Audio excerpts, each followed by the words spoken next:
Assalamualaikum. Apa kabar semuanya? Semoga teman-teman selalu dalam lindungan Allah SWT. Amin amin ya robbal alamin. Kali ini Masterku akan berbagi cerita rakyat yang penuh misteri. Pernah dengar gak tentang keong mas? Ya, keong mas. Konon katanya ada sebuah keong ajaib yang bisa berubah menjadi seorang putri cantik. Penasaran kan?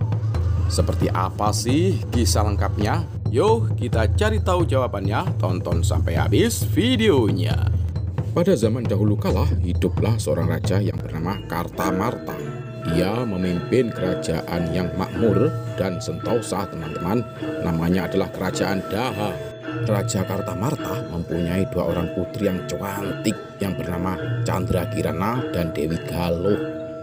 Mereka hidup berbahagia dan serba berkecukupan. Suatu hari seorang pangeran yang tampan dan rupawan dengan pasukan berkudanya yang lengkap dari kerajaan Kahuripan berkunjung ke kerajaan Daha. Pangeran tersebut bernama Raden Inu Kertapati yang bertujuan untuk melamar putri Candrakirana yang cantik, teman-teman. Dan ayahnya Raja Kertamarta pun menerima lamaran itu, teman-teman. Tapi apa yang terjadi dengan Dewi Galuh? Dewi Galuh nampak iri pada putri Candrakirana, teman-teman. Mulailah dia menyusun rencana jahat. Seharusnya si aku yang dinikahi Raden Inu, bukan si Candrakirana, gumamnya dengan nada sinis. Karena kekesalannya, pergilah Dewi Galuh menemui nenek sihir di sebuah gubuk angker di tengah hutan, teman-teman. Dewi Galuh meminta bantuan nenek sihir untuk mengutuk Candrakirana. Hai putri, apa maksudmu datang kemari? Iya nih, aku datang ke sini untuk meminta kutukan buat Candrakirana, si brengsek itu. Demikian jawab Dewi Galuh dengan sinis. Wahai putri Galuh, aku akan turuti perintahmu. Dan serta-merta nenek sihir itu pun mengeluarkan tongkatnya dan mengutuk putri Candrakirana menjadi sesuatu yang menjijikkan. Apa yang terjadi berikutnya, teman-teman? Seketika itu si Candrakirana berubah menjadi keong mas dan hanyut di sungai. Singkat cerita, pada suatu ketika datanglah seorang nenek yang baik hati sedang menjala ikan di sungai. Lalu keong mas tersangkut di jalannya. Dengan santai dan senangnya nenek itu bilang, dapat keong nih, keong mas. Dan tentu saja keong ini pasti aku akan bawa ke rumah. Demikianlah bisik si nenek dengan senangnya. Lalu apa yang terjadi keesokan harinya, teman-teman? Sebuah makanan lezat dengan berbagai menu sudah tersedia dan menumpuk di atas meja. Nenek pun penasaran. Siapa gerangan yang menyediakan dan memasak masakan ini? Ini aneh, ini sungguh aneh. Dengan rasa penasaran, lalu dia mengintip siapa yang memasak. Semuanya itu. Ketika nenek itu mengintip, anehnya, keong itu berubah menjadi seorang putri cantik, teman-teman. Cantik sekali. Nenek pun dengan spontan bertanya, siapa gerangan kamu, putri cantik? Aku adalah putri kerajaan Daha yang disihir oleh saudaraku sendiri, nenek. Demikianlah jawab si putri cantik itu. Karena merasa kehilangan calon istrinya, Raden Inu pun gelisah siang malam, tidak enak makan dan tidak enak tidur. Pikirannya selalu terbayang-bayang, putri Candrakirana, aku harus temukan calon istriku. Aku harus temukan calon istriku. Aku harus berjuang sekuat tenaga. Akhirnya mulailah perjuangan Raden Inu untuk mencari putri Candrakirana. Dengan menyamar sebagai rakyat biasa, dia pun pergi menyusuri hutan belantara. Tapi teman-teman, apa yang terjadi dengan nenek sihir? Nenek sihir itu tahu kalau Raden Inu mencari putri Candrakirana. Maka berubahlah si nenek sihir itu menjadi seekor burung gagak. Segeralah dia terbang ke tengah hutan untuk bertemu dengan Raden Inu. Mas, mau kemana sampean mas? Tanya si burung gagak itu. Saya mau cari calon istri saya yang hilang tiba-tiba. Baiklah, aku akan menolongmu. Ikutilah jalan ini terus. hingga temuilah istrimu di sana, di sebuah gubuk reot.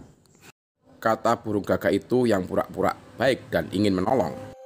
Karena menganggap burung gagak itu sakti, akhirnya diturutilah perintah burung gagak itu, teman-teman. Tetapi apa yang terjadi di tengah-tengah perjalanan, Raden Inu bertemu seorang kakek yang sedang kelaparan. "Wahai kakek, kenapa sampean di sini?" tanya Raden Inu. Betul nak, aku di sini, aku kelaparan. Lapar sekali, aku nggak punya makan dan minuman, nak." "Baiklah kek, makan makanan ini agar sampean menjadi kuat, segera kembali ke tujuan." Terima kasih nak, jawab si kakek.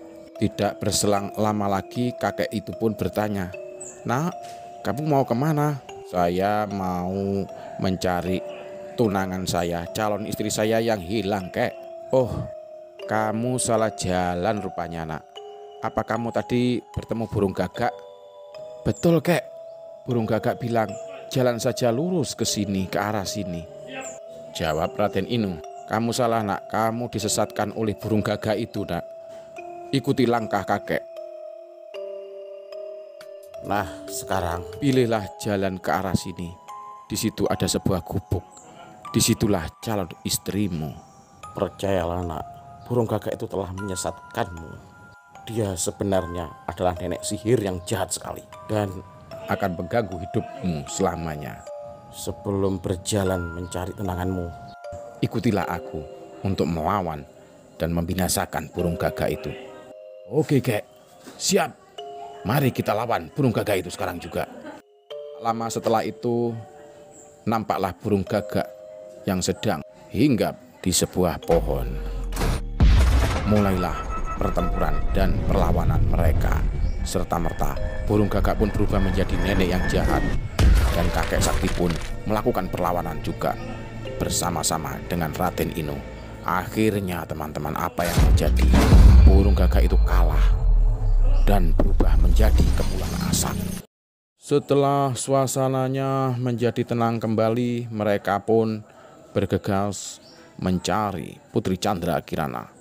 Setelah berhari-hari melakukan perjalanan, akhirnya ditemuilah gubuk tua dan reot. Disitulah Candrakirana sedang asik memasak. Melihat kejadian itu, Raden Inu segera berlari menghampiri Putri Candrakirana. "Wahai Putri Candrakirana, akhirnya kita bisa bertemu dan akan kembali hidup berbahagia di istana."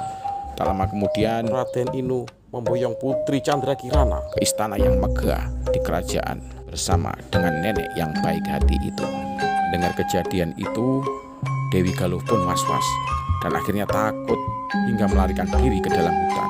Singkat cerita, akhirnya dilanjutkanlah pernikahan yang mewah dan meriah 7 hari 7 malam di istana kerajaan Daha. Nah, teman-teman, kita dapat pesan moral yang luar biasa loh dari cerita ini. Rasa iri hati dan dengki akan membawa kehancuran, hanya akan mencelakai diri sendiri dan orang lain. Belajarlah bersyukur dan menerima. Demikianlah teman-teman legenda singkat Keong Mas, cerita rakyat dari Jawa Timur. Semoga bisa menghibur dan menginspirasi. Thank you for watching and see you on the next video. Bye-bye.